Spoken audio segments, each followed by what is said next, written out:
Guys excited? I'm excited. I actually just a minute ago tried to put water in my coffee instead of milk, so thank God it's Friday. Am I right?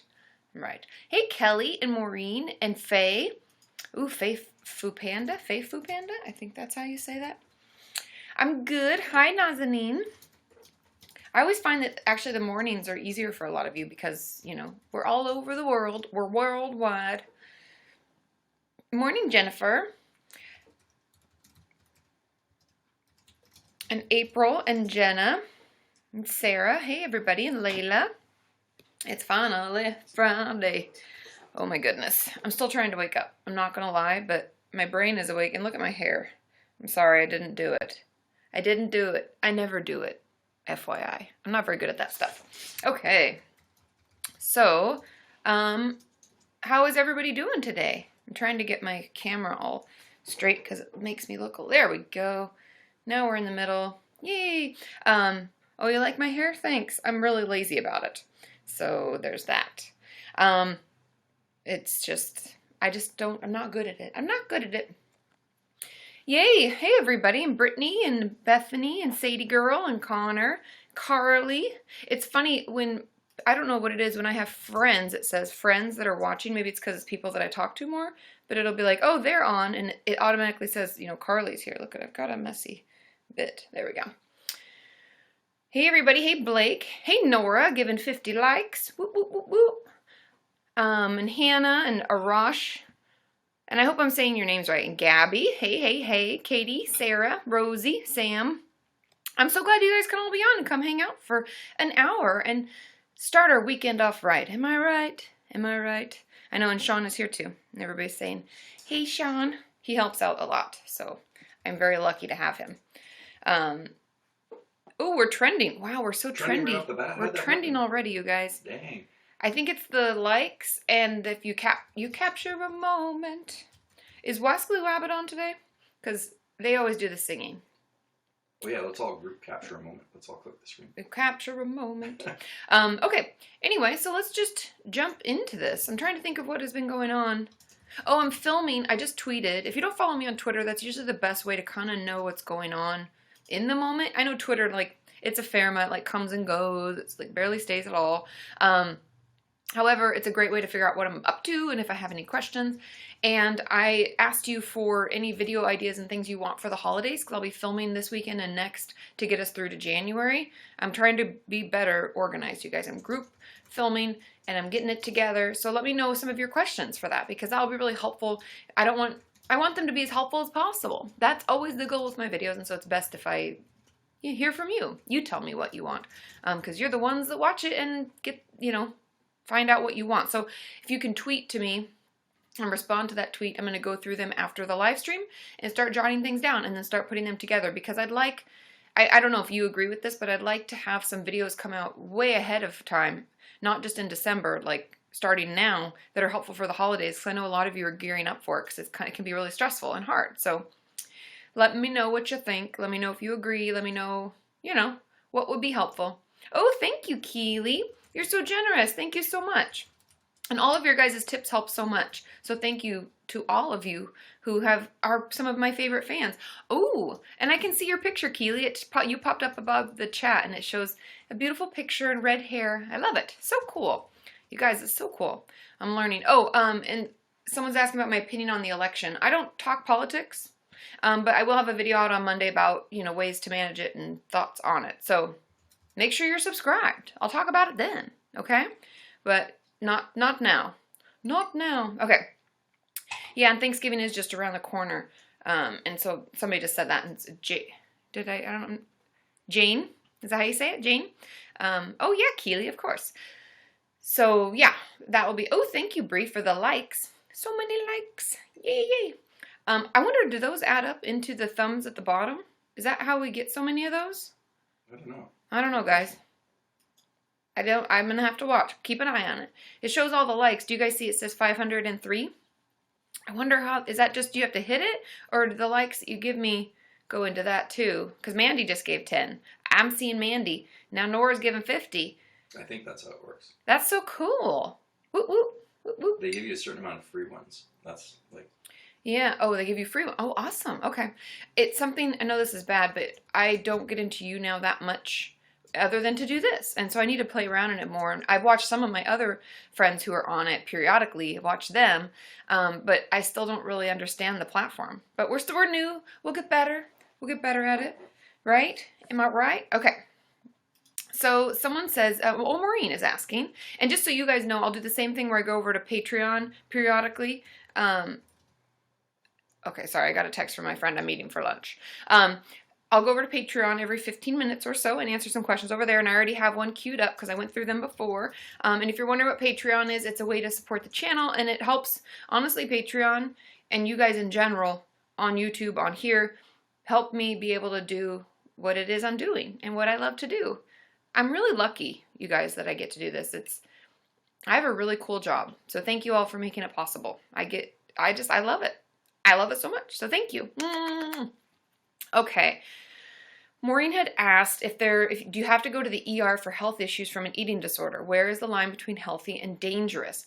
Now, it depends. Because I don't want to say you have to go to the ER for health issues, but you do need to see a doctor. And I would encourage any of you, if you're struggling with an eating disorder, to please go see your regular doctor regularly. Meaning, I would make sure you have an appointment and a checkup like once a month. I know that sounds like a lot, but that's what I have my clients do. And make sure you get blood work done, and extensive blood work. Ask them for the full panel, because we want to see how your kidneys are functioning. We want to see all of your levels, your potassium, your electrolyte. We want to get it all. Ooh, Hannah rocks. I love that name. Whoop, whoop. She gave 50 likes. So I would do, that's kind of the thought about it, and making sure that you're getting checkups with your regular doctor. However, if you are frightened by your eating disorder and you feel extremely weak, your heart is palpitating, you're scared for your health, please go to the hospital. And honestly, if you have any symptoms or signs that are just kind of off and you don't feel right, please take yourself to the hospital. It's best to get checked out. Better safe than sorry. Trust me, heart attacks are real. They happen for a lot of eating disorder patients, and I want each and every one of you to be happy and healthy. So those are my thoughts about that. Okay? Someone's asking tips to get over emetophobia. If you wonder what emetophobia is, and I think I'm saying that right, I know I had to practice before I made that video. You can search for it on, on my YouTube channel. In truth, I don't specialize in that. Since I know it's it's phobia based, it comes from anxiety. So I would encourage you to find, honestly, my guess would be the exposure therapy and other types of therapy like that would be really, really helpful. That's usually the gold standard for phobias. But working with someone who understands it can help. But it's always like gradually exposing yourself to the trigger. Oh, Sophie Joe D, 400 likes. Wow. Thank you, thank you, thank you. And I think it does go up. That is crazy. Anyway, that would be my thoughts about that. But since I don't specialize in it, I've never treated anybody with it. That's about all the knowledge I have about it. Sorry. So I don't know everything, you guys. I don't want to pretend to either. Oh, and Fabian is asking, do you need to get blood drawn if you binge and purge? Yes, that would be great. Purging makes it very dangerous as far as electrolytes and potassium levels and stuff like that. Yes, yes, yes. Please get your blood drawn. Any kind of eating disorder. Binging, not purging, binging, purging, anorexia, any of the eating disorders out there, please get your blood drawn and make sure everything's okay. Jory C, and this is something I'm sure a lot of people have issues with, is like politics and family. She says, my relatives are conservative. How do I deal with that at Thanksgiving? In truth, the way that I would deal with it is to, if you're able, it's almost like the same way I have a video, last year. Carly recommended it, I think, or maybe somebody else, but they'd said like, I really, how do I deal with family, like difficult family members at the holiday time? And I have great tips on that where I talk about like how to change the subject, when they bring up like, what are you doing? And how's school? And you're like, I had to stop going to school because I'm in treatment for my eating disorder or for my bipolar disorder, or I had a breakdown and had to go to the hospital. Is that the awkward conversation? Yes, awkward conversations. Sean's going to put it in the chat. Jory, watch that video. It's actually really helpful and a great way to kind of change the subject. Oh, thanks, Keely. Because I think that sometimes there's going to be comments and questions and things from family that we don't want to talk about, and there's no need getting into an argument. That's something that I'll talk about in my video on Monday, is that like hate doesn't help anything, and fighting with people doesn't make us feel any better. And so it actually makes us feel worse. And so if someone's going to try to push their agenda. Find other conversations and topics you want to talk about and change that subject. Just change it. Okay, this is a good question. V Jasmine 300 says, what's the difference between inpatient and outpatient? So there's different steps. Maybe I should do a video about this, all the different treatment levels. Maybe That'd be awesome. Let me write that down. Look at this. This is my notepad. See, I'm gonna do. Oh, geez, it did not like that, but it says cognitive dissonance. I'm doing a video on that. Spoilers. But sorry guys, excuse me. Pardonnez-moi. I think I need to do a different treatment levels. Okay, but let's get to the question. Okay, multitasking. Yay! Okay, so inpatient is when we actually live at the place. It's either a hospital or a home, and Sean's moving the lights. And we live there 24/7. We have treatment 24/7. There's always someone there. We're often on OBS, we call it, like observation, where they watch you. If anybody's been inpatient, you know what I'm talking about when we talk about OBS. Ooh, Sean, it's like freaking out the thing. Oh, is it? Yeah. Whew, that was crazy. Sorry, guys. Sean's moving the lights. It was too much for the computer, I think. That's okay. Anyway, so that's what inpatient is. You live there 24/7. Outpatient, there are different steps, okay? And I'll do a video more in depth. Hang in there. Make sure you're subscribed. But outpatient can start with just me. You see me once a week for an hour, and then you go about your day. You do your life. You have your thing, and you just see me once a week for an hour. That's regular outpatient. Then there's a step up from that where we go to, like, they call it PHP, partial hospitalization program, which I don't really like that it's called that. It's really like day treatment. And we go for a few hours, and we have some groups, and we see our therapist then, and then we go about our day. And then there's also IOP, which is intensive outpatient, which actually, sorry, is a step down from PHP. And we only go for like 2 or 3 days a week for the day program. So there's all these different levels, but traditional outpatient, just outpatient, if I call it that, is just seeing me, seeing your doctor, your dietitian, like you have all your own separate appointments, and then you go about your day. That makes sense? But I will have a video where I talk about all the different levels, because I know we talk about all of those things, and I know that many of you wonder what that really is. Okay. Oh, Tyra, I have good news. She said, I'd love to see a collab with you, a collab with Lindsay Doe from Sexplanations. So, Lindsay came out to LA, when was it, 2 weeks ago, honey? Yep. 2 weeks ago. And we filmed. Yay! How nice she is. She's wonderful. I really love Lindsay. And actually, the cool thing about Lindsay in general is I've known her for years now. And first of all, I just love her channel. And I love the education part that she has on it. And a lot of it, I don't know, you guys. Like, we're in totally different fields. And so oftentimes we're just sharing resources. Anyway, I love Lindsay. She's amazing. We've been friends for a long time. And she came out because usually I see her at events. Like I see her at VidCon and stuff like that. And we're too busy. Like, it's hard to film at those things because we're running around like crazy between panels and meet and greets and all that stuff. And so, and I just get really tired. I get really worn out after being social for too long. I know that probably makes me weird, but I have to like lay and like recharge my batteries for like a couple of hours before I go back out into it. And Lindsay's the same. So we get really pooped. And so I finally filmed with her. Yay! And it'll come out in December. Stay tuned. Hey, Emily. She says, hey, lovely lady. Hey, lovely lady. So anyway, yes, it'll be coming out in December, and I hope that you guys like it. It's actually really informational for me, and a lot of the questions that I had about what Lindsay does get answered. So, yay. And if you want us to do more together, we can do that. Maybe I'll go to Montana. Anybody live in Montana? Anybody? What would you call yourself? A Montanite? Maybe? Maybe I just started a new trend. Okay. Let's see. Okay. This is an interesting question. And then I'm going to pop over to Patreon because we've hit that 15-minute mark. She says, is it okay to see the same therapist that my friend sees? I don't know why, but I feel weird about it. It is more than okay. But the thing about it that I want you to consider is if it bothers you, if you're not going to be able to talk to that therapist because you know your friend sees him or there's things you're going to hold back, then you might want to talk with your therapist about it, to be truthful, because the honest to God truth is that we're not going to share anything with either of you, and we are more than capable of separating the two and not sharing information in between, because that's actually illegal, because that's your confidentiality. That's what makes therapy work. Am I right? Is knowing that they're not going to, Oh, everybody likes my cup. I know. Yay. Harry Potter. So anyway, yeah, I think that it's perfectly fine, but if it bugs you, talk about it. That's my advice, okay? Oh, thank you, Ricky Banks. 400 likes. Wow, you guys. Oh, and I see Rebel and Hannah. This is so cool. And Emily B is here. I recognize that name very much. Okay. You're on to Patreon. Yes, I am. Oh, thanks, Molly Rose. That's so generous of you. Okay, I'm popping over to Patreon. Sorry, I get caught up in the questions. I'm like, that's a good question. You have such amazing questions, so keep them coming.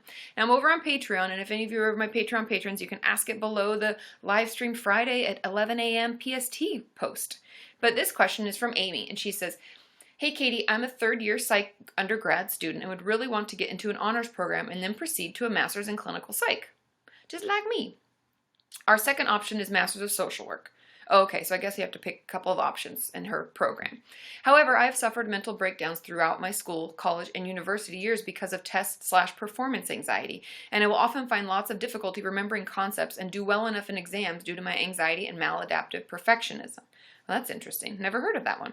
I've been told multiple times that I'm smart, but often I feel less adequate or smart compared to my peers. Is there any way I can boost my resilience and ability to do well, which is really needed in this field of work? Please answer if you can. I want to talk about this because there's a couple of things. Oh, yay! You're organizing your tattoo? Yay, Emily! That's awesome. Okay, so okay. I like this question because she talks about resilience. And remember I told you I was filming with okay, sorry, start at the beginning, Katie. Back it up. On Patreon, one of my first goals was to reach $1,000 a month because that meant that I could pay other professionals to come on the channel and film with me. And so I had a trauma specialist on, and she filmed with me. Thanks, Cole Davidson, for all those wonderful likes.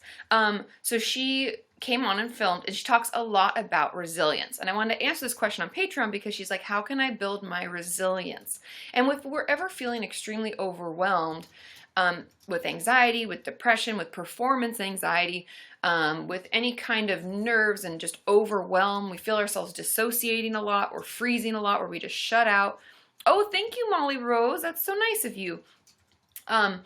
So anyway, there are things that we can do to build our resilience and to help us stay in a happy, healthy zone longer. And I will have a video coming out with Alexa in more detail about building resilience.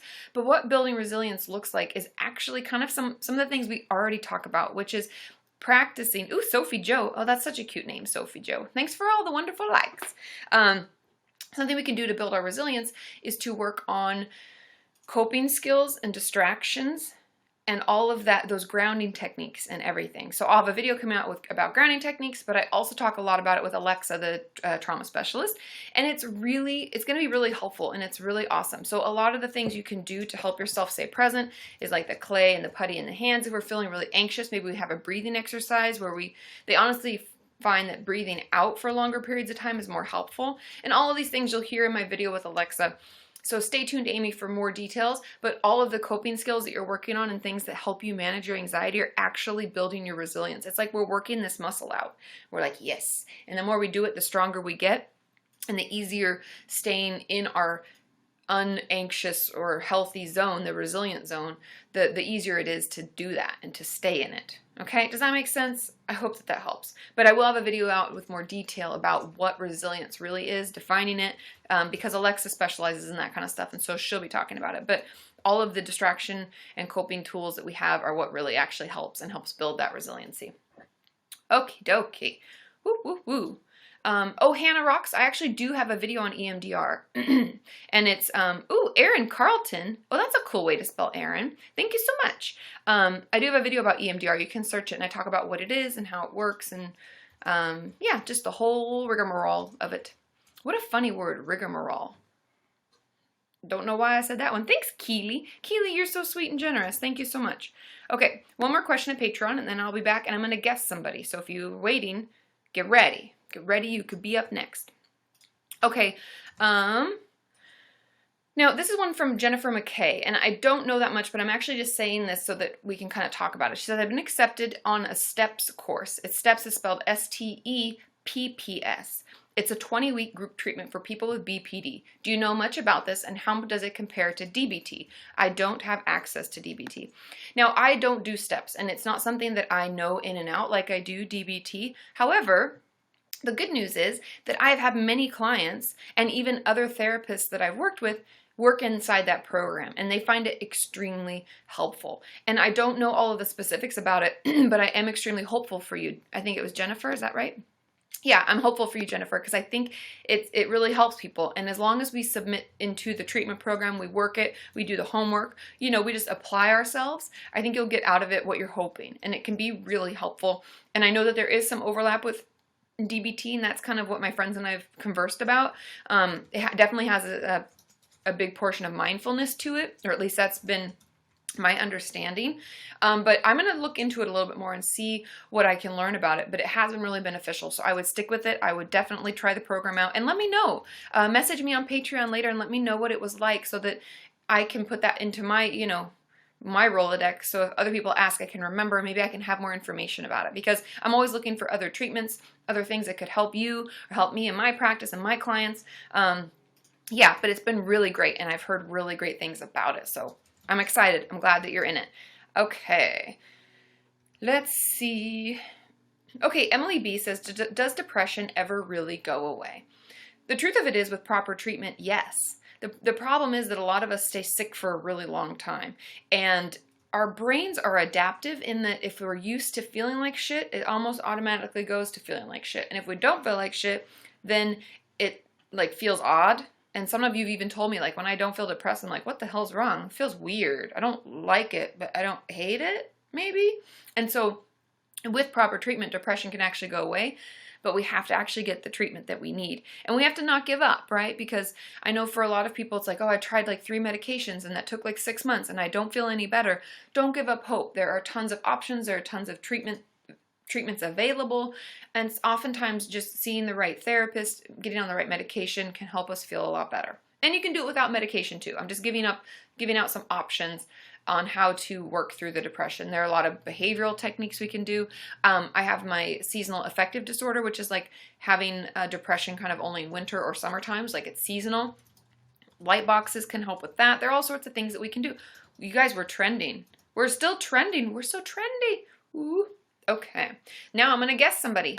Be our guest, be our guest. Katie Mate, are you ready?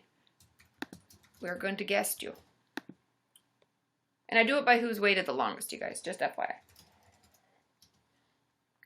Hi, Katie. Hello? Yep, can you hear me? Is it not connecting? Can you hear me or no? Okay, I don't know if you can hear me or not. Yeah. But, yeah, I'll ask my question anyway, just in case. I hear you. Basically, recently I've had loads of sort of really short hospital admissions. Oh, no. And, well, one of my best friends who I met in treatment has said that she can't be my friend anymore because I'm too triggering for her when I go into hospital, which I completely understand, but I don't know how to deal with it myself, if you see what I mean. Oh.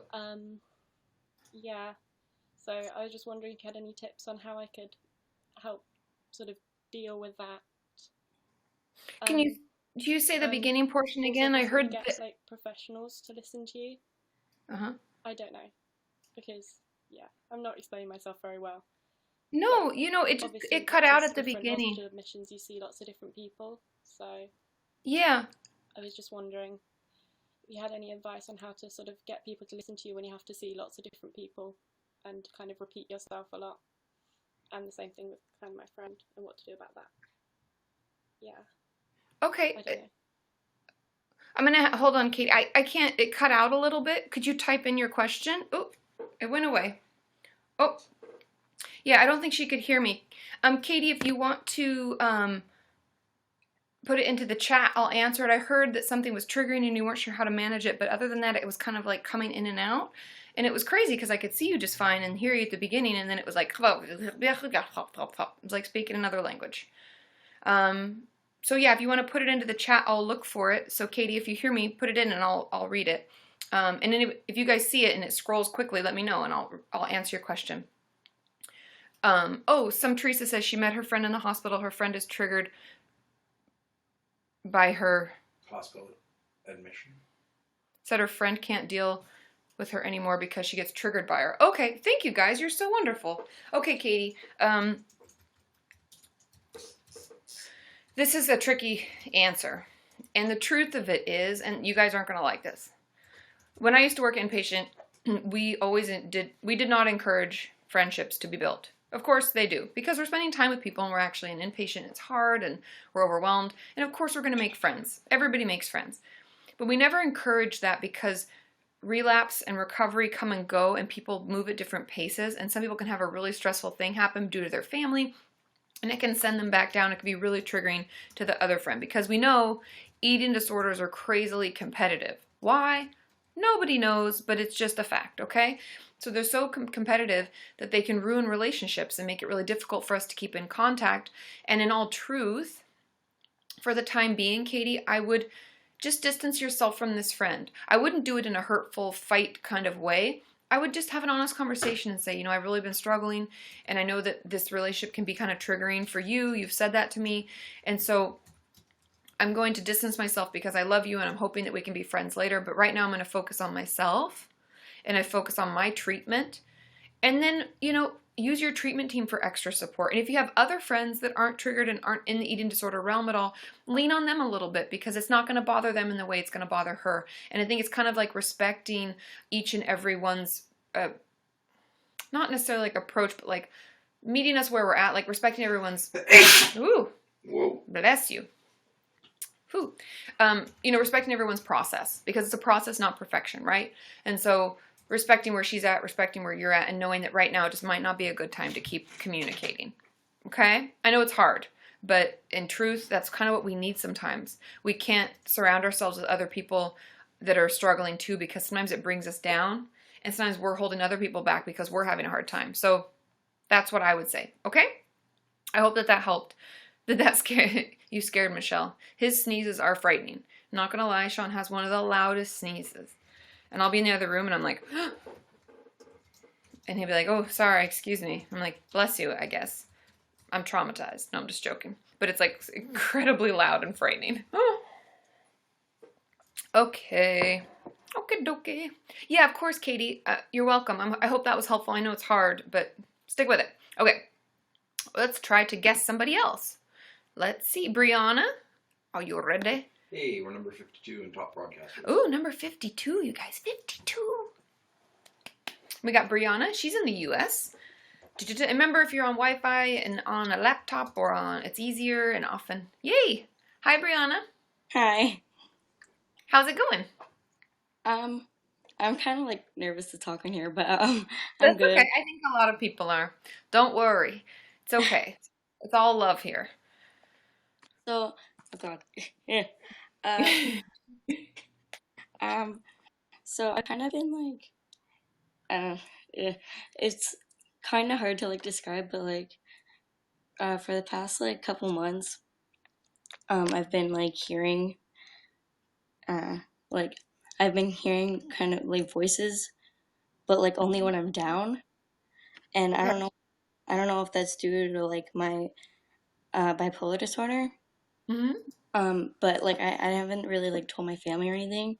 Uh-huh. And I do see a new therapist next Monday or this Monday coming up. Okay, and good. I don't know what to do. Okay. Are you seeing a psychiatrist also? Can you hear me?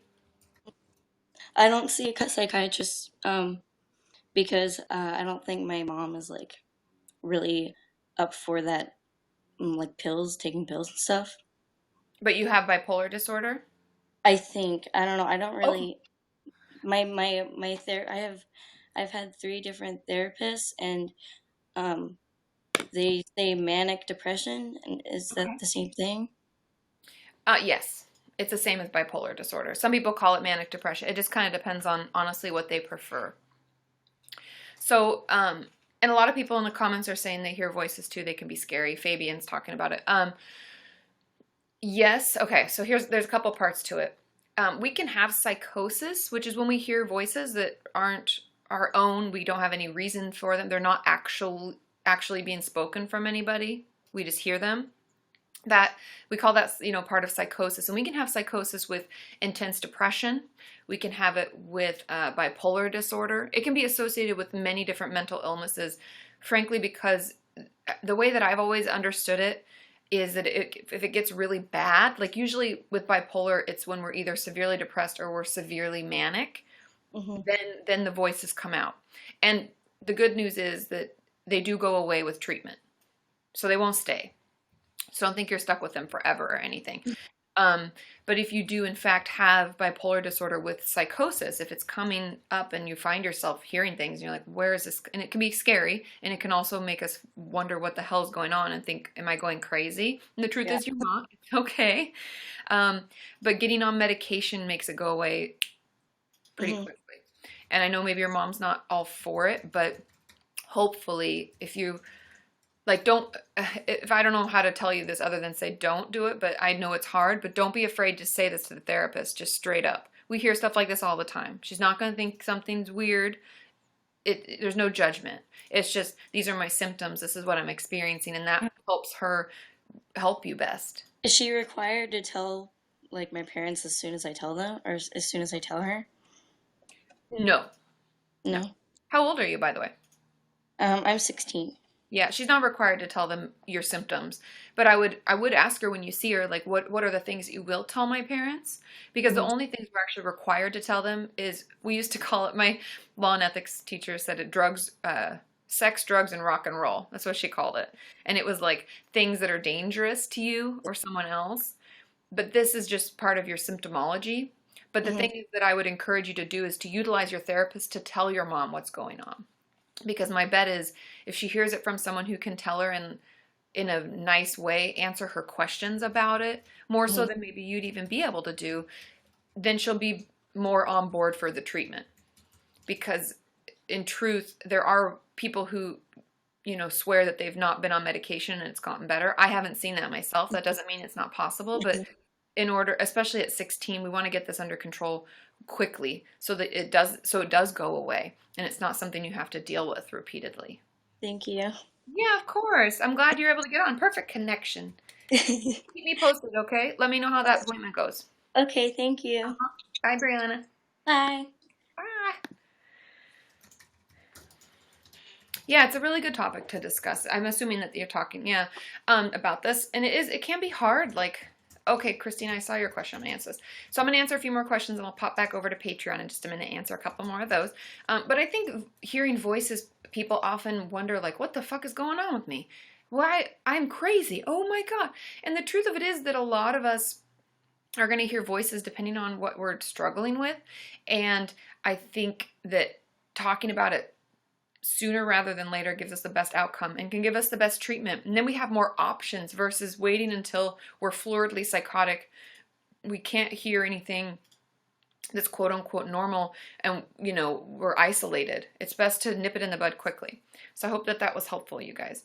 Yeah, the voices can be so scary. And yes, they can, not just due to stress, Fabian, voices come, I would assume it's intense levels of anxiety. I did a talk at a high school a couple weeks ago. Actually a week ago today.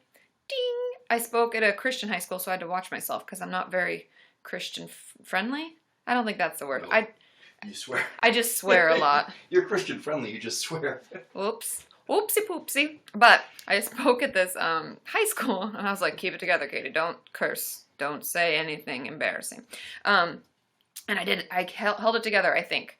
But I talked about the difference between stress and anxiety, and I think it's important to discern the difference. Stress is something that has a trigger. There's something that's happened. We have a test. We have, let's say we have our driving test coming up, or we have an interview for work, or we have a big presentation we have to prepare. Stress has a trigger. It has something that's causing this stress, right? Anxiety can come out of nowhere, and it can also it doesn't have any trigger. Sometimes you have triggers that make it worse. So it's we're compounding the stress on top of the anxiety. But the anxiety can be just worry about potential future worry. Am I right? It's oh, I'm going to be fine about this. And then it thinks of 50,000 million other ways that this could possibly go wrong. So that's, you know, a little bit different. Okay. Oh, Danny is a good question. Danny says, what exactly do you mean by voices? Like a person saying something? No, what I'm talking about, and you can watch my psychosis video that I have up. It's just called What is Psychosis? But voices are when we hear something that's not really there. Like, let's say, Danny, you and I are sitting in a room. If I'm hearing voices, I will hear something and I could turn to you and be like, Danny, did you hear that? That person's telling us that we're terrible and that, you know, we got to get out of here because people are following us. And you'd be like, what? No. It was not actually a voice that's like in our room, it's not really happening, but in my head, it's happening. And so what it really is kind of misfires in our brain. It's sending signals, and it honestly is like the signal's supposed to go here, and it's like, it's going the wrong way. And so we get things crossed, and we hear things and see things sometimes that aren't really there. And that's part of hallucinations.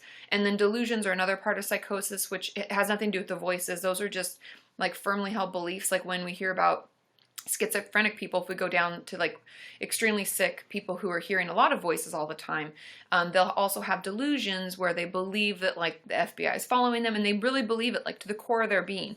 And so a lot of the things with psychosis can be really frightening for people, and it can be really confusing. And so something that for any of you out there who may have had someone tell you this, just try to be really understanding and sympathetic, because most of the people that I talk to who hear voices and have delusions and hallucinations and the whole gamut are actually just really terrified. And so they just really need some understanding. Okay? Oh, is it definitely psychosis when you hear voices? Yes, but it could be associated with other things. It wouldn't be schizophrenia per se, but it could be schizoaffective disorder. It could be part of your bipolar disorder, like I was talking about earlier, or part of if your mental illness is getting really bad. Oh, thanks, Emma Cupcake. She sent me a nice message. It can be part of another disorder. And if our disorder gets really bad, then those voices can come in. And a lot of people have asked about like, oh, is the eating disorder voice part of that? Part of that is the eating disorder voice. Geez, Katie. Is it part of that? And the truth is that, no, that's very different. But we just talk about it as the eating disorder voice so we can separate it from you, so then we can treat the eating disorder on its own, and it doesn't feel always, I know sometimes it still does, but it doesn't always feel like it's so much a part of who you are. Oh, thanks, Simply Jenna. That's so nice of you. So generous. You guys are all so sweet. Okay, Jory's asking, can voices be a part of CPTSD?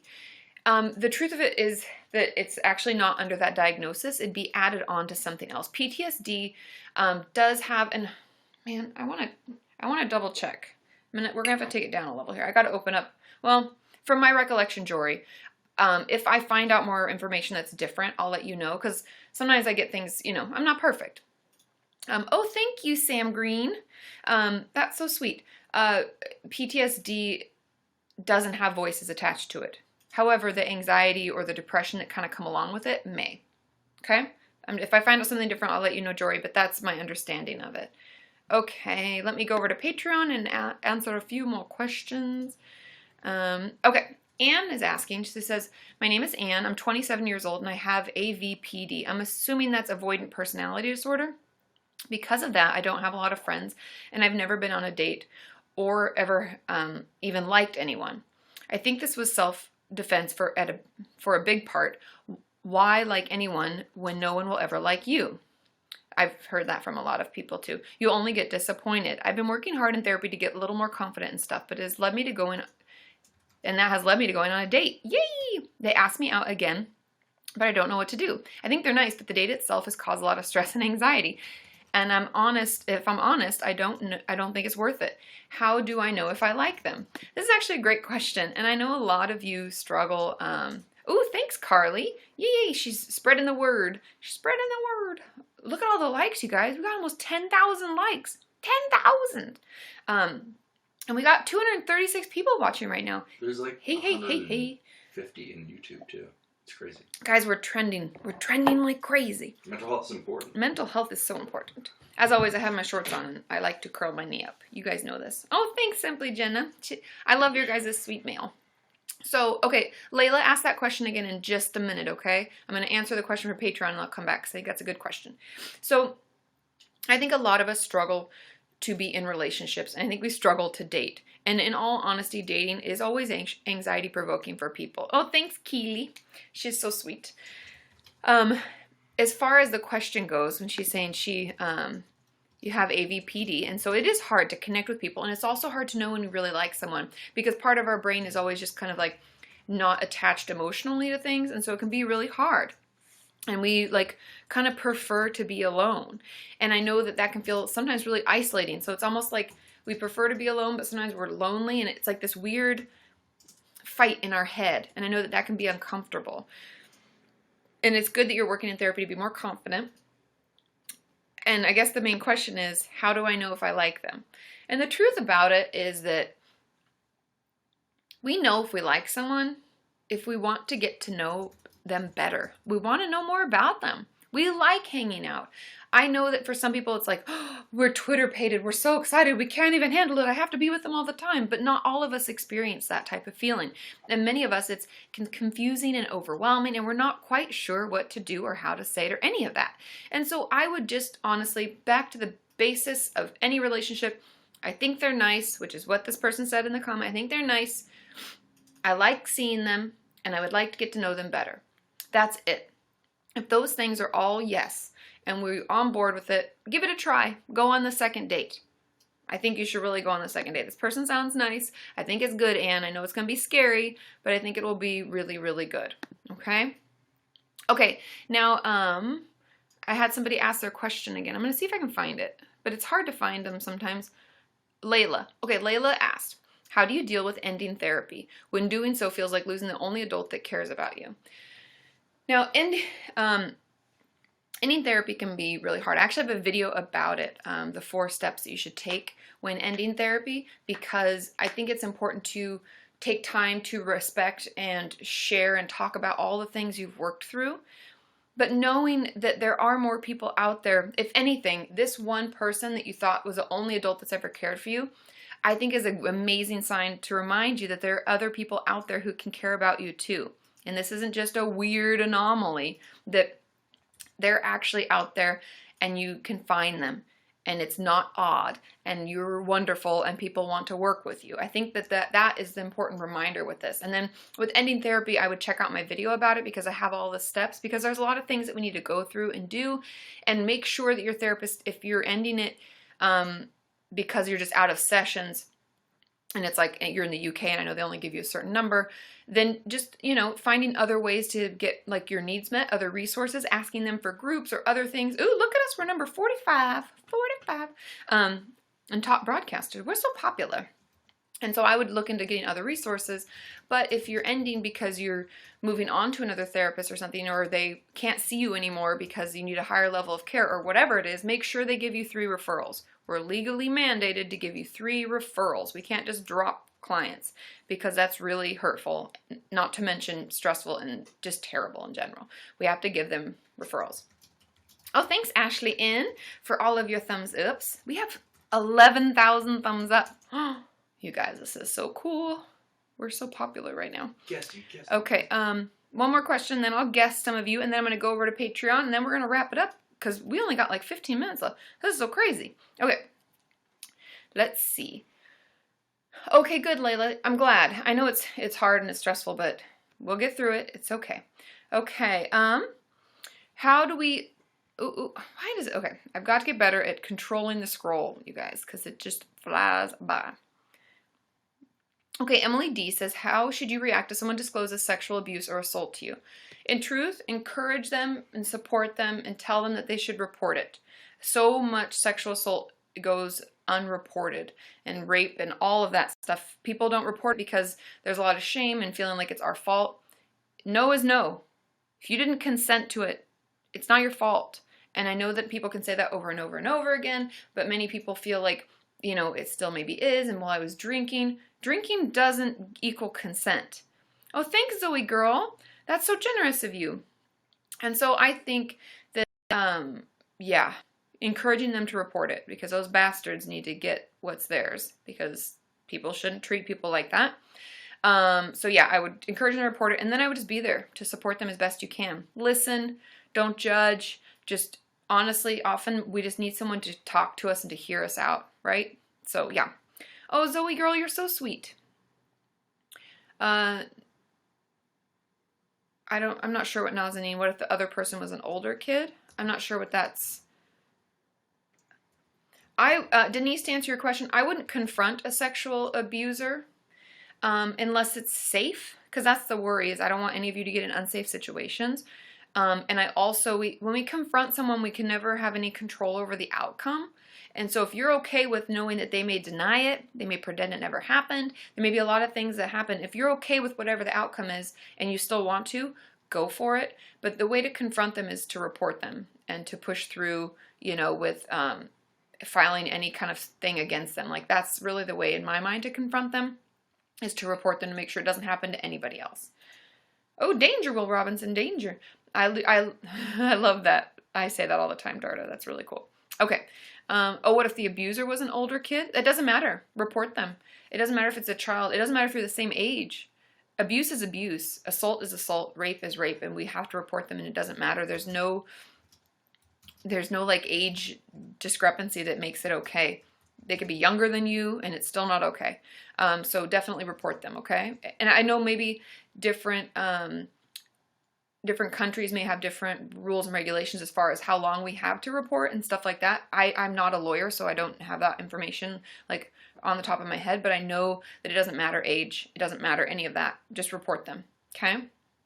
I know it's easier said than done, Nazanin, but taking that first step and telling someone about it, often therapists, they're actually, I don't know, in California, I've worked with them with other clients. There are actual, what's the word I'm looking for? They're almost like, not clinics, but they're places that have lawyers, social workers, and all they do is this. And they help you file it, and they help you report it, and they help, get you through the process. And so I've referred many clients to places like that because they don't have money for a lawyer. They don't know what to do with the process, and they'll help. And those are usually, ours are partially federally funded, and then also they work on donations. So you can look into that, and you can even call a law firm in your area and just say, hey, this is what I'm looking to do. I don't have any money for it. Do you know of any community, services that are available to me? And see, yeah, victim advocates. That's the word, Erin. Thank you. And there are always different resources available. So asking is the first step, and speaking up is the first step, okay? Okay, let's guess somebody. Be our guest. Okay. Ashton, are you ready? I'm going to guess you. It looks like you're from Canada. Ooh, and a singer and a writer. Hi, Ashton. Hi. How Hey. are you? Good.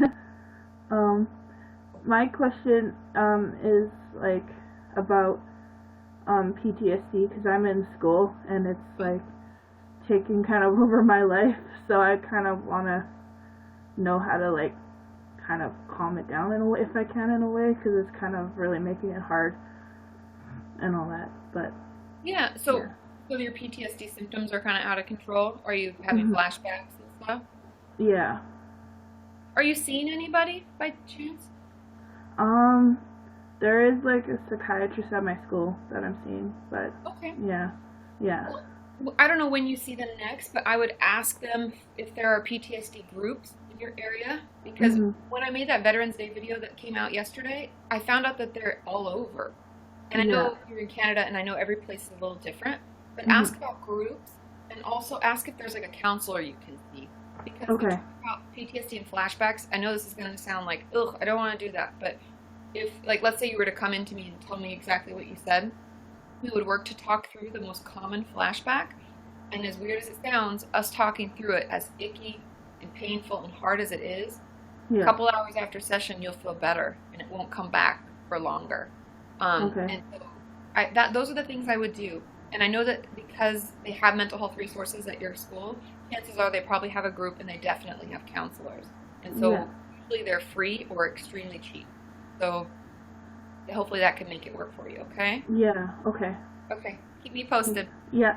Thank you. Bye, Ashton. Have a good weekend. Bye. Yeah, you too. And I think that's something that we all kind of need to be reminded of. I know that some of us get nervous to reach out. Oh, thanks, Jenna. All of the likes. Simply Jenna. Oh, and I see all of your little thumbs up and emojis in the chat. That's so cool. But I think it's important to know that that I would say all, but I know there's going to be ones that are anomalies, but they should be ashamed of themselves. All colleges have mental health services. Sometimes we just have to ask, and I know that often we get scared to ask, but if there's one teacher or one person that you feel comfortable with, or if you're already seeing someone on campus for part of something, thanks, Lauren E. I would make sure that you, I know I'm happy we're trending to April. It's super exciting. Then I would, you know, reach out and talk to them and let them know, because then if we're already seeing someone, oftentimes we just have to ask. It's like squeaky wheel gets the oil. And so we have to let them know that we need more help, and we need to know what resources are available, because there's often more resources than we realize. Okay? I'm going to answer Rosie's question, then I'm going to pop back over to Patreon real quickly, and then answer more of yours, and then we'll be done. Rosie says, how do I challenge my safe and unsafe foods? The truth of it is that if we can do it, I don't know if you're seeing a dietitian or a therapist, but I used to do this all the time with my clients. And in truth, I actually look forward to it, because there's unsafe foods I really like, and those are ones that I get excited to eat with my clients. But I would encourage you to do it with a supportive person, whoever that could be, friend or treatment team member, dietitian, therapist, because having support while we're freaking out can be really helpful. And I would encourage you to do it in a public place. I know this is going to sound weird, but it's going to force you out of some of your behaviors you're going to want to do. And it's going to force you to work hard to stay present and to converse with the person you're with and to do it and to eat the food. And so I wouldn't add it into your meal plan every day, but I would make it like a once a week thing where you incorporate a new food. And I would talk with your dietitian about it, because they usually do it really therapeutically, and your therapist can talk you through like what is it about it that makes you so anxious, and we kind of get to the root of like the belief about that food and what it's going to do to our bodies, and then we can kind of like, you know, talk through the myth until we realize it's just that, a myth. And so that's what I would do. That's my encouragement on that. And I know it's hard, but just slowly incorporating different foods and trying different things, doing it with a supportive person will really give you the best result. Okay? Now I'm hopping over to Patreon. Now Michelle says, hey Katie, how can I move on from a past sexual assault when I have so many unanswered questions? This is a good question, you guys. I feel like I need closure, but I'll never get the answers I'm looking for. Also, is there a way to get over it without talking about it, as it's too difficult to talk and have never told anyone? The truth of it is, we have to talk about it, you guys. I wish that I had a magic wand. I wish a lot of times that I was Harry Potter, or actually Hermione, so that I could, you know, you could fix things and change things and like repair things that are broken with just the flash of a wand. Also, has anybody figured out what their Pegasus is on the, is that right? Am I saying that right? Anyway, sorry, just went into Harry Potter land. But when it comes to sexual assault and overcoming it, we have to talk about it, you guys. We have to talk it through. And it sucks that we're not going to get answers. A lot of the questions I get from my clients are like, why? Why me? Why would they do that then? What happened? And honestly, it sucks that we're never going to get answers to those questions. But by healing the actual event and how we feel about it and what we internalize from it, and working through that, honestly makes those questions not matter anymore. And I know that sounds really crazy, and it sounds like such a quick answer, put a band-aid on it, but talking through things and processing it actually allows us to let go. And so I know it sucks, and I know, Michelle, that you don't want to talk about it and you've never told anyone, but the thing that I can't encourage you enough is to please, please, please tell someone. Start with maybe a really close friend, move on to seeing a therapist or a counselor or a teacher at school, get some kind of help and support in the mental health professional realm, and then report them. Like I talked about before, people need, like, that's not okay. And I know it's really stressful and it's hard to report them, but start talking about it first, and then we can work into that, okay? Oh, Zoe Girl 2K, showing some love. Thank you so much. Ooh, and Aaron captured a moment. Ooh, Zoe, you're my #1 fan. I wish I could, like, send things to you guys. And, like, you know, like Zoe Girl. And who do we have? We have Cole Davidson. I've got Sam Green, or Sam B. Green, Molly Rose, CJ Pearson. Those are all our top fans, the top Kenyans today. And I wish I had, like, a little thing I could send. Soon, Kenyan, soon. Hang in there. Okay. Ooh, 100 days clean today. Woo, woo, woo. Ada, I don't know if I'm going to say that right. Ada BM. I don't know if that's how you say it, but congratulations. That's amazing. I love hearing all of your guys' different anniversaries for how long you've been in recovery and how long you've been clean and all of that. So wonderful. Okie dokie dokie. Charlie says, high five the cam. Yeah, oh yeah. I know. Yeah. Oh yeah, fist bump. Whoa. I think you just like I think the camera, it doesn't like that. Why is it freaking out now? Uh-oh. This is what happened with the light. Maybe just let it settle down. I think the camera got super excited. So that was just a party. You were all invited. It was like a strobe. We had a strobe light. Okay. Ooh, 2 years, December 10th. 10th, congratulations, Danny. That's amazing. Oh, Lady Peters, I see you on Instagram. You have amazing hair. Can I just say? You guys, I always look at... Oh, thanks, Keely. That's so sweet of you. Keely's a top fan. She's a top fan. I know the camera just got really excited. Yeah. Anyways, Lady Peters has amazing hair, you guys. You have to check her out on Instagram. What's her Instagram handle? Lady Peters. It's all the same. Oh, okay. I didn't know. Oh, it's Lady Peters all across. But her hair is beautiful. I know unicorn hair is... She has... You guys, if I didn't have to see clients, I would play around with this a little bit more. Okay. Of course. Okay, everybody. Have I ever watched... Polly Pockets is asking if I ever watched the show In Treatment. I actually started watching it. I think it came out when I was in grad school. I started grad school in, 2007? Because I'm getting older, you guys. Frightening. I liked it the first season, and then I hated it because it was so unethical. First of all, I don't know why he practices in his house. I never liked that. That always bothered me, and I stopped watching it. And also, just throwing this out there, if you yourself are in the mental health field, don't overwhelm yourself with a bunch of mental health stuff. We have to have work-life balance, and I found that watching In Treatment was like taking away the one thing I like to do, like watching TV and zoning out at the end of my day, and making it like work and work information, and so I was like, ugh, and so I had to stop. So yes. Oh, Layla, she agrees. So anyway, yeah, so I think that, that I don't like it anymore, and I have to just not watch that kind of stuff. Oh, thanks, Keely. You're awesome too, sweetheart. Okay, so I have a question from Alley Cat that says, should I sign a release for my therapist to talk to my nurse practitioner? I'm nervous about what she'll say.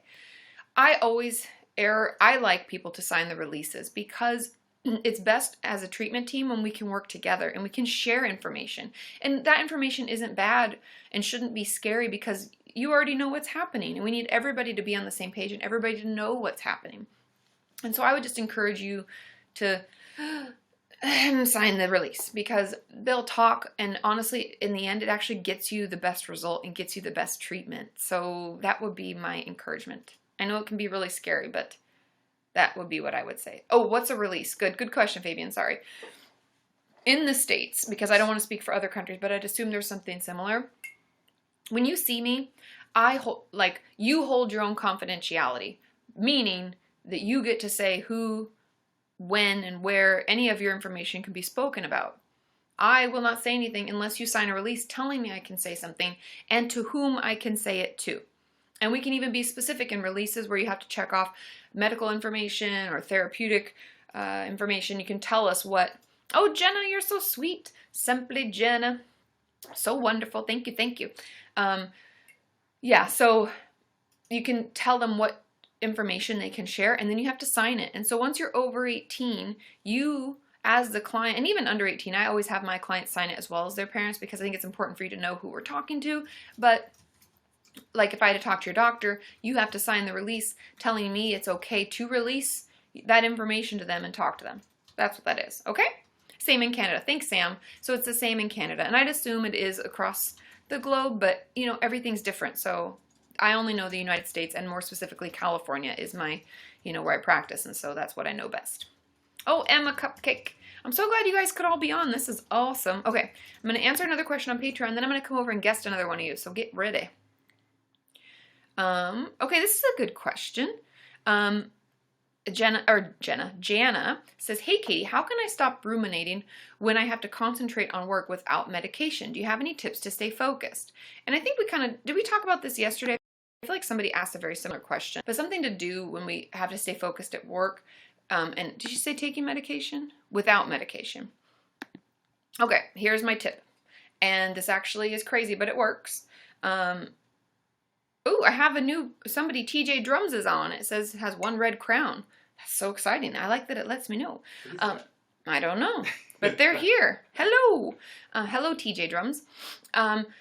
When we find ourselves stuck in ruminating thoughts and we can't get out and we're like, oh my God, what about this? And what about this? And we're just going down the rabbit hole of bad thinking, because we all do that from time to time. And I've said this many times, but I think it's important to say it again, is we only have to hold our thought for 30 seconds into another story. But in order to do that, 30 seconds can feel really long when we're having a tough time. We need to have a story that we love. So pick a favorite memory, a favorite vacation, a favorite thing, a favorite time of year. Imagine your last favorite trip or something or anything. Or imagine it, like make up a whole story. And when those ruminating thoughts start, I want you to tell yourself that story. I want you to hold it for 30 seconds, keep talking it through and imagining it. Close your eyes, imagine the smell, the feel, what it looked like, the colors, and go through that. And then your brain actually forgets that crazy negative ruminating cycle that it was in. It's like magic in our brain. And so that will help you like get it out of that rut and help you then come back to focusing and work. And I know that sounds crazy, but if 30 seconds is like way too long and you can't, oh, thanks, Keely. I'm glad that you enjoyed it and hopefully it's helpful. If 30 seconds seems way too long, start with like 10, maybe start with 5 and just start building as you do it. And it'll get better and your brain will get stronger at it. And we're like working out a new muscle, which is called the thought stopping muscle. And we can do it. Okay? Okie dokie. I'm looking. Okay, let's guess someone. Okay, it looks like Ada. I don't know if that's it. You have to let me know what your name is when you get on here because it's a bunch of different letters too. I don't know if it's Ada BM or if that's all one word. Ada maybe, but there's no I. I don't know. It's Ada. Ada, it is? Okay. Hi, Ada. Ooh, I like your tapestry on the wall. That's so pretty. It has twinkle lights too, but they're not on. Wow, that's cool. Even better. That's really cool. So my question is, so one of my best friends lives like halfway across the world from me, but she's like been texting me that she's in a really, really bad place right now and that she's like self-harming and starving herself and she's having hallucinations and that her dad is drinking and I don't really know what to do for her. In truth, Ada, you're already doing it. Listening, responding, supporting. I think the only other step you could do is you could encourage her to get help. I'm not sure where she lives because you're in the States, right? I think it said you're in. Yeah. She lives in we met when I lived there for a year. Oh, very cool. And I don't know what their healthcare system is like their mental health care system, but I would encourage her to reach out to someone. She does and have if a she therapist. Her what? She has a therapist. Oh, okay. She said that her therapist just says, oh, people have it worse than you. And apparently she just also switched therapists. So, like, and it's also hard for me because, like, I'm really trying to get better myself. Yeah. And then it gets really hard. You know, it can be, like, a lot for you. Yeah. Well, so there's a couple things, I guess, then. I would encourage her to just keep bringing it up with her therapist, even if she feels unheard, if she can't switch. Hopefully the therapist will slowly hear her. And yes, there's always someone who has it worse than us. That's a terrible, terrible thing to say. You know? I'm like, how are they a therapist? But also if she has somebody else supportive in her life, like a teacher, a parent, anybody else, I would encourage her to talk to them, maybe another family member or another friend that's like local. Yeah. I would just encourage her to reach out and get support. She doesn't have any of that. Not really. But I would encourage her to keep talking to her therapist if she doesn't have the ability to see someone else. And I know it sucks, but also for you, I think recognizing when you're able to talk to her and when you're not, and releasing yourself from the responsibility, because she has to want to get better herself, and she has to be reaching out and using her tools and journaling or whatever's helping her. And you can encourage her to do those things, but at some point, if you're struggling too, right? And you're trying to work on things too. And if you're feeling overwhelmed, I would encourage you to just not respond right now and know that that's okay, that I'll get back to her when I'm feeling better. And you can let her know, you can say, I'm having a hard time. So if I'm slower to respond, that's why. I still love you. I care about you. I'm just having a hard time as well. And hopefully she'll understand. About her, like, safety. Like, and then I feel like I'm going to feel bad if something happens to her. I think that, do you have a therapist? Yeah. Talk to her about it. Okay. Because I know that we take on responsibility a lot when we don't have to, but we don't know what to do. And talk it out, because the truth of it is that we make our own choices as people, and it's hard. I know it's hard when we love someone, we care about someone, to watch them struggle and to potentially have them harm themselves. But at the end of it, they have to make the choice for themselves, and you have to make the choice for yourself. And so right now, I want you to focus on you and helping you.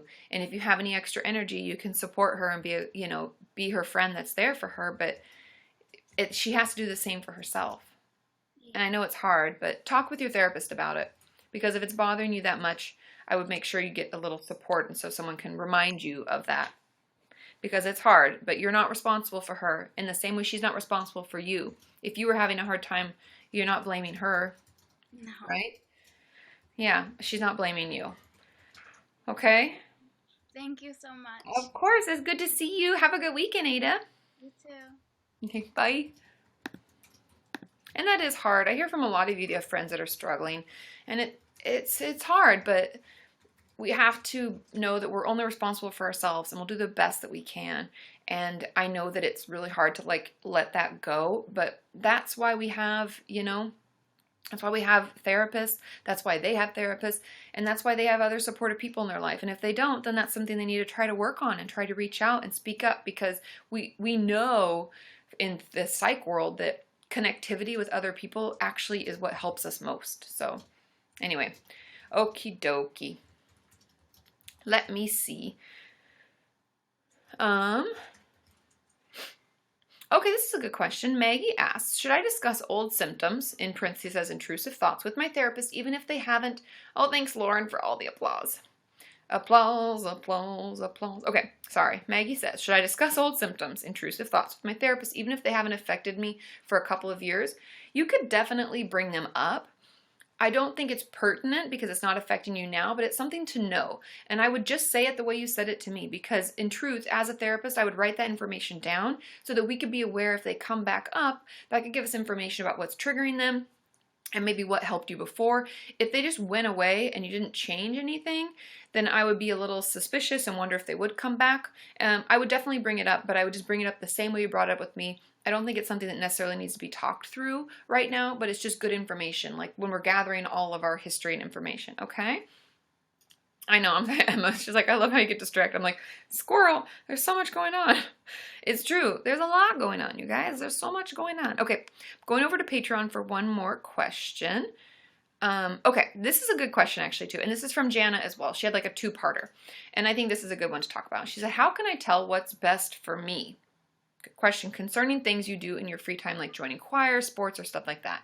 If my dermatillomania, if you guys don't know what dermatillomania is, when you pick, it's like skin picking disorder. I think they call it excoriation in the DSM. It makes a lot of situations very uncomfortable, or I feel like I have to force myself to go there in the first place.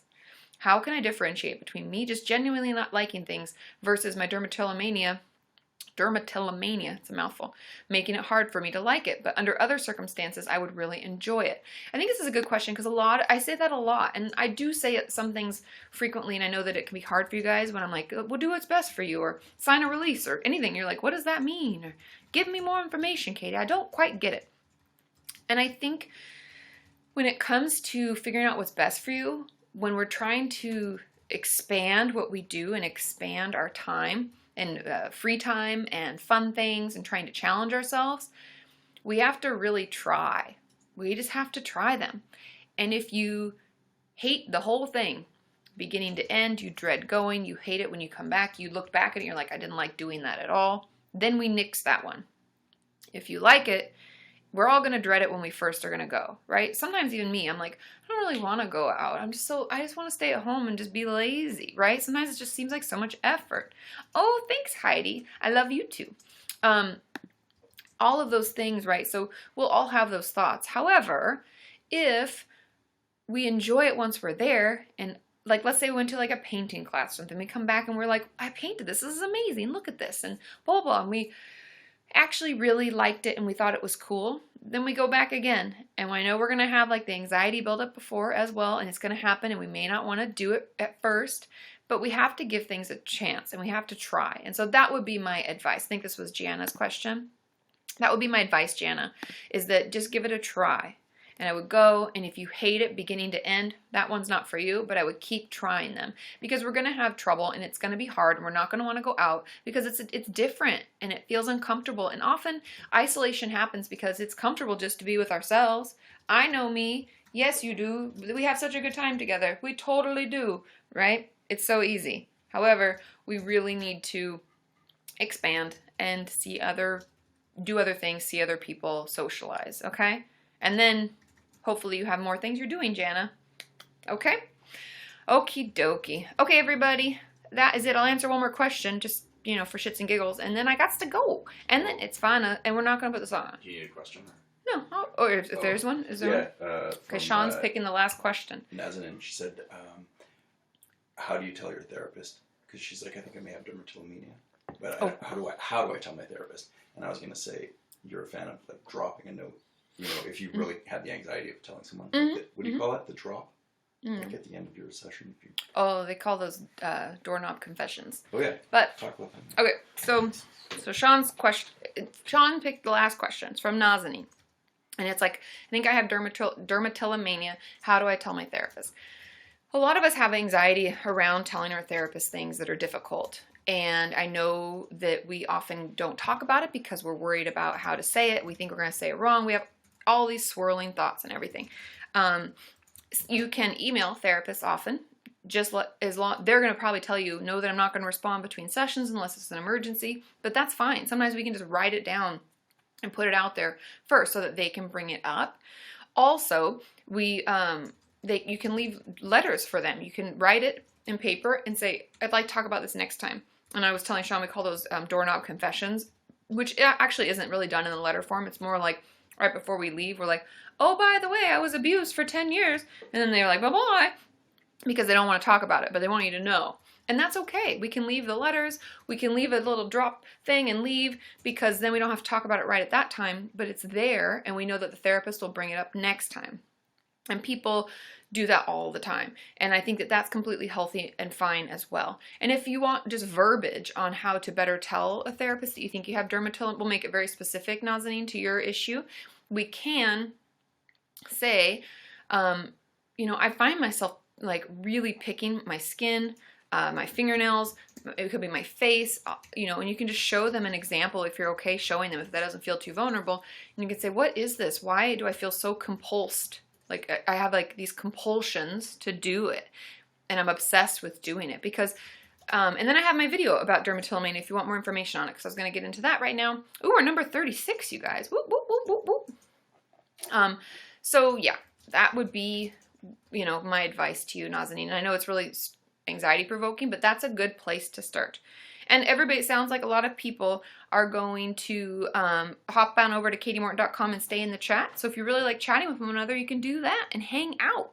And if you've asked a question on Patreon, I'll work through as many of them as I can in the next couple of days. So if your question didn't get answered, don't give up hope. I will do my best. And I can't get through them all, but I will do my best. Yes? Just chat as far as getting in there. Oh, yes. You guys, I almost forgot, because we have so many new subscribers and new viewers in general and new people on the website. I want you all to know that there's a couple of things. First of all, we have some wonderful moderators that spend a lot of time in chat helping me out. And I'm super grateful, because I can't be in there 24/7. And you often see me pop in and out. And often I'm there and you don't know, because I do the invisible thing. But that is not a place to talk about numbers at all. These are the rules in general. In Kati Morton's land of mental health and things I don't approve, if you've left a comment and things I don't approve of number talk. That means how much I ate or ran or did or whatever.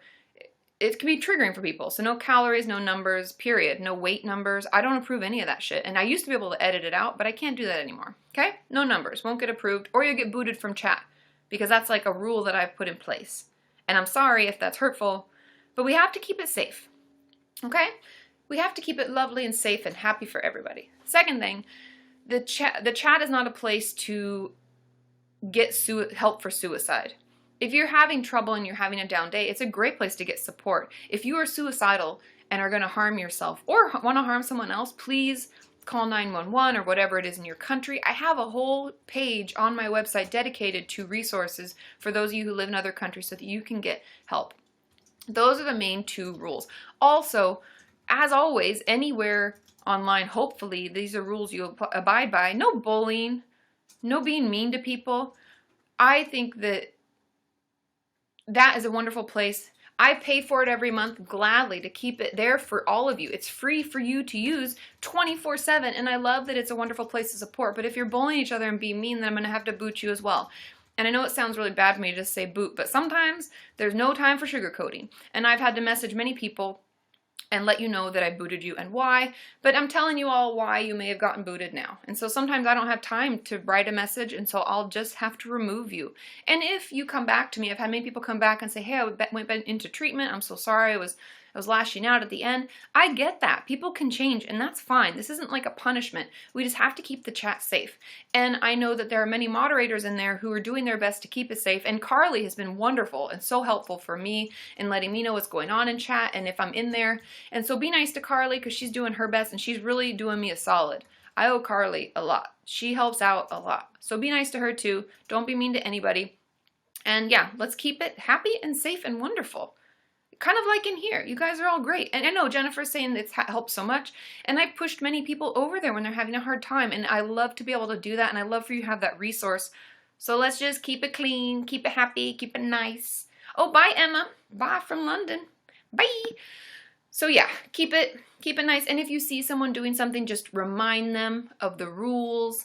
I even have the rules on the website. Maybe I need to repost them into chat. I can do that.